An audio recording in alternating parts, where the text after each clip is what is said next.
What's happening, everybody? Welcome into the Pack a Day podcast. I'm your host, Andy Herman.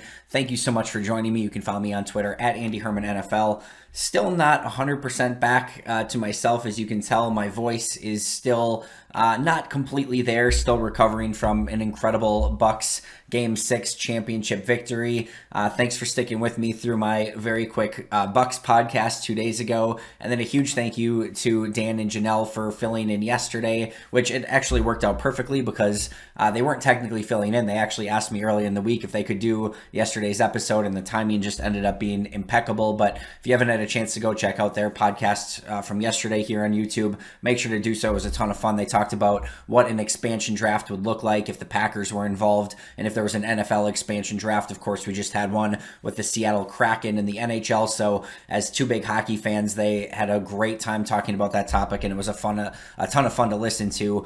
So again, make sure to check that out. But today I wanted to talk about a little bit about, and I know, listen, I know people are sick of this topic to some extent, and I'm sick of the topic to a lot of extent. And to be fair, we just got to see Giannis win a championship and go through all this stuff, and all the Rodgers stuff just seems like just be done with already. But what I did want to talk about with the Aaron Rodgers topic is public sentiment.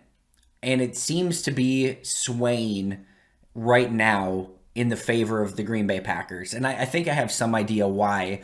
And before I get to that, I want to say I'm not sure how much this matters, right? So public opinion is a very valuable tool in negotiations, in a variety of different aspects of life.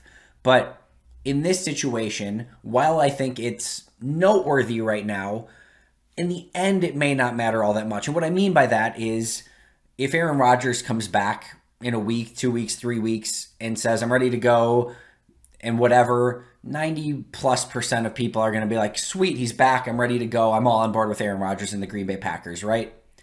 Anyone that was upset with Rodgers probably gets over things pretty quick and is probably quickly excited about him quarterbacking the team. Same thing other way around. If Rodgers is jettisoned and he's, off or whatever, and people are frustrated with the Packers, for the most part, it probably doesn't take too long to come back and realize you're still a Packer fan and we're moving forward and whatever. Not everybody, not always. But if you go back to Favre and the Packers, well, public perception played a part in that. And there were certainly some people that were frustrated with Favre. There were, I feel like, more people frustrated with the Packers, and specifically Ted Thompson at that time for the decision that they made. It still ended up working out for Green Bay. For the most part, I think it worked out for Favre. You got to have, 3, fairly successful seasons. At least, the Jets was up and down. It was a successful season until he got hurt. The Vikings' first season, he was phenomenal. Of course, the big turnover in the NFC Championship, and then his last season was fairly injury-riddled. But my point being there is that for those who were upset with the Packers for trading Favre, my guess is about 98, 99% of those people are now still Packer fans. And for those who moved on from Brett Favre and said, screw Brett Favre, my guess is most of them at the time, now there's been some other stuff that has come up since, but my guess is most at the time when his jersey was retired and he was brought back into the fold and back into the Packer family, most people were excited when that happens. Time heals a lot of wounds, and regardless of how you're feeling about Rodgers or the Packers right now, over time, both of those things are probably going to calm down to some extent, again, over time. But it does feel like, to me, maybe I'm wrong here. It certainly wouldn't be the first time, certainly won't be the last.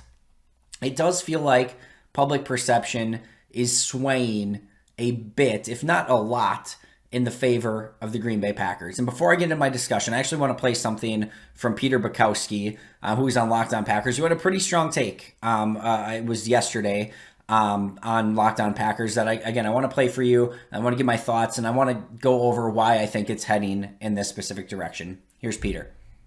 Until we get something concrete from Aaron Rodgers, I just don't want to hear it. I don't want to hear it. And I don't want the retweets and the likes and the vague Instagram posts and the passive aggressive nonsense.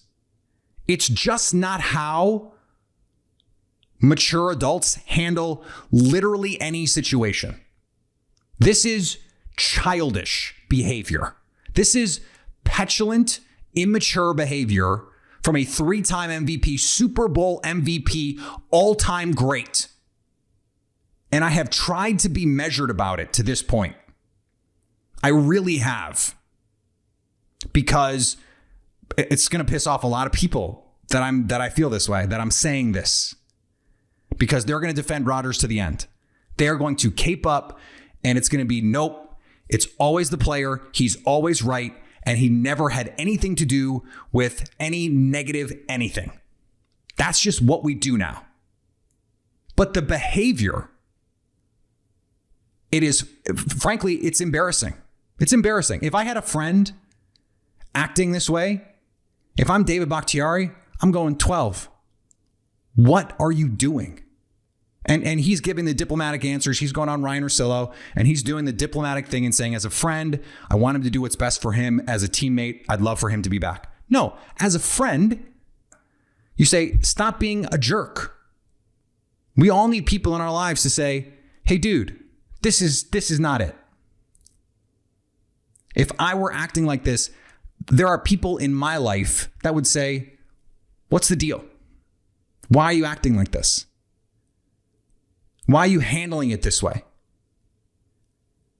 Why are you being passive aggressive? Why are you allowing your friends, your family members to troll this situation like this? And then to come on and play the high road, new age mantra nonsense. Not that ideology is nonsense. It's just clearly nonsense in this situation. Oh, I'm so beyond it. I've just reached a higher plane of existence where none of that stuff bothers me, even though it clearly bothers you. I can't handle it. I can't do it. I just can't do it. Big thanks to Peter Bukowski from the Locked On Packers Network and the Locked On Network for allowing me to use that. Make sure to check out Peter on the Locked On Packers podcast. Now, I don't necessarily agree with everything Peter had to say there. I don't necessarily think that Rodgers is being a jerk. And I do think that this is a complex issue. And I think it's worth revisiting Mark Murphy, even though he didn't exactly heed his own advice when he said, I think that both sides, it's an advantageous situation if both sides don't say very much publicly at this time, just while things are worked out. And I get that to an extent, but I do think that it's more advantageous to the Packers to not say anything than it is for Aaron Rodgers. Because naturally, through the progression of things, we like normal, right? Aaron Rodgers is the quarterback. You're coming off back-to-back NFC championships. Hope springs eternal this time of year. You've got these new draft picks. You signed a couple free agents. You want to go into the season thinking we're going to be better than we were a season before. And from all reports, while we don't know everything, right? We're still trying to piece together and fill in as many of the blanks that we can. All reports are that the Packers are doing everything in their power to say, hey, come back. We're willing to give you more money. We're willing to have an open door and have more conversations about what we should do. And we're doing everything in our power to say, we want you back. We want you to be the quarterback of the Packers. And meanwhile, the Packers are going about everything like normal. Draft, rookie mini camps, OTAs. It's business as usual for them. And again, we like normal. We like things heading in a positive direction.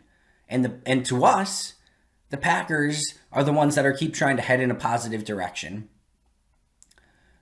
Meanwhile, Aaron Rodgers, from an outside perspective, it's not that, right? And again, we haven't heard specifically from Rodgers, I'm not going to show up or whatever, but he didn't need to be at OTAs. Those are not mandatory, but minicamp, you had a mandatory minicamp that he didn't go to. And the reports that we're getting is that it sounds like he may not show up to training camp either. And that, to again, the untrained eye, to those who aren't in the room for these negotiations and disagreements and everything else, that's all right, we know the Packers are out there trying to fight for you to get back. At least that's, again, public perception. Whereas Rodgers, it seems like he's saying, no, I'm good. I don't want to be a part of this team, this franchise. I don't want to do that anymore. That's what it seems like right now. I'm not saying that's 1,000,000% the case. And again, we don't know all the details, but we're trying to do our best as fans and analysts and everyone else to try to fill in as many of those puzzle pieces as we possibly can to give ourselves a picture of what's going on and to try to figure out, in a way, whose side am I on? And the fact for me, and I've said for the most part, I just want the whole situation done with. Just tell me how it ends up. I would rather fast forward through all of this. I'm not a drama guy. Like, the drama in game is still like game on the line. That drama's fantastic. The drama in the offseason, who are the Packers going to take with their first round pick? Is Aaron Jones going to re-sign with the Packers? That's fun, exciting drama. You can have a million different ways to converse and talk about that. That's fun drama. Jay Sternberger's suspension, Aaron Rodgers, will he return to the team? Like, that's not fun drama. And sports is always meant to be fun for me. But when you have this situation, it's like two parents fighting and you're just saying, just get back together. I just want you to get along so that we as the kids watching can just go back to everything as normal.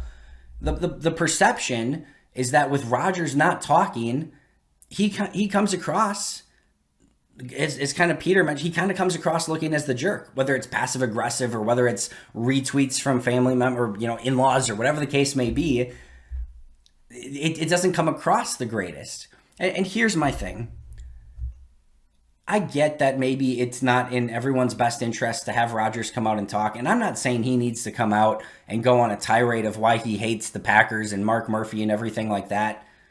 But I do feel like if he just went on McAfee for 20 minutes, like he did all last season, and opened up to us and showed us who he was, and everyone fell in love with McAfee and Rodgers and AJ Hawk and that entire situation, that entire show, which was phenomenal. I do feel like if he just opened up to us for 20 minutes and said, this is what I'm feeling. This is like not in the shadows, not staying silent, not anything. Just talk to us and say what's going on. I feel like things change pretty quickly, probably in the favor of Aaron Rodgers. Now, if he goes on a tirade and says, the Packers did this and I hate this, but that's not, I don't think that's who he is. I don't think he's going to do that. But if he just said, like, listen, this is why I'm frustrated. These are some of the things that, and he doesn't have to give in major details or things like that, but some of this stuff has been going on. I think public perception might switch a little bit.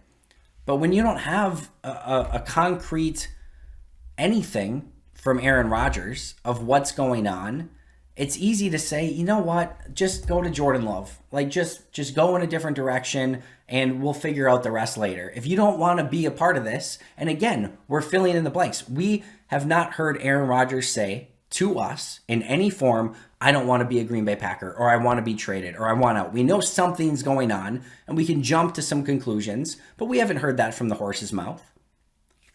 But if without hearing anything from him, it's easy to assume and to make assumptions of what we think is going on. And then we have to, whether it's trust the Adam Schefters or the Ian Rappaports or whatever, and nobody wants to be in that specific position.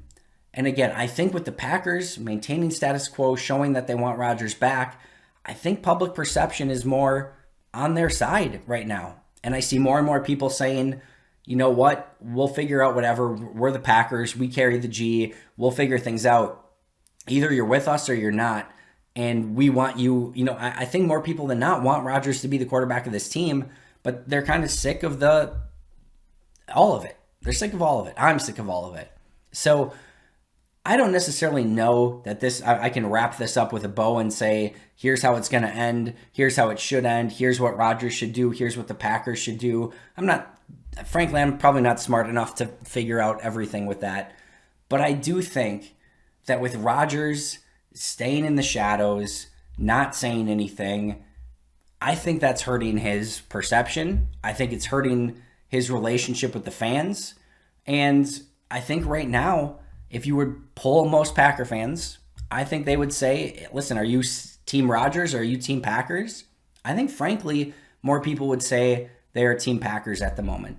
And again, perfect world, Team Packers, Team Rodgers are the same thing. And there's no difference between the two, right? But right now, it certainly seems to be going in the favor more and more of the Green Bay Packers. And I do believe if Rodgers doesn't show up to training camp on day one, or in the longer that goes on, I do think that things go further and further away from Rodgers. And the last thing I'll say here is, again, if there's a good chance, if I knew both sides of the story, I would be like, man, I'm 1,000,000% on Aaron Rodgers' side on this. Like, Like that could easily be the case. I could easily be sitting here talking about how the Packers screwed over Aaron Rodgers and messed up this relationship and all of those things. That could 1,000,000% be the case. It could be the other way too. We could hear all the details and say like, man, how did the Packers put up with all this crap for forever? And likely, as I've said all along, it's somewhere in the middle. I'm sure there's things that Rodgers did wrong. I'm sure there's things that the Packers did wrong. And at the end of the day, you just hope that neither of them did enough wrong where it's not reconcilable, and that both can figure out a middle ground and it can be successful moving forward. But in the meantime, where things stand right now, I kind of side with Peter, where I think that Rodgers is coming off worse for this. And again, I think the biggest thing is that seems to be the direction that more fans are heading in. I'm not telling you how to think. Whatever you want to think is certainly your opinion. And again, I'm not saying Rodgers is right or the Packers are right, or Rodgers is wrong or the Packers are wrong. I'm saying I don't know and I can't tell, and Rodgers staying quiet isn't helping that. And I think at the end of the day, if Rodgers would talk and say something to us, I think it would go a long way for us having an opinion of what's really going on here, and maybe sway that opinion a little bit more in the favor of Aaron Rodgers, because right now that doesn't seem to be the case. I'll be right back here tomorrow with an all-new episode. Make sure to follow along if you're not already. Appreciate you guys as always, but until next time, and as always, go Pack Go.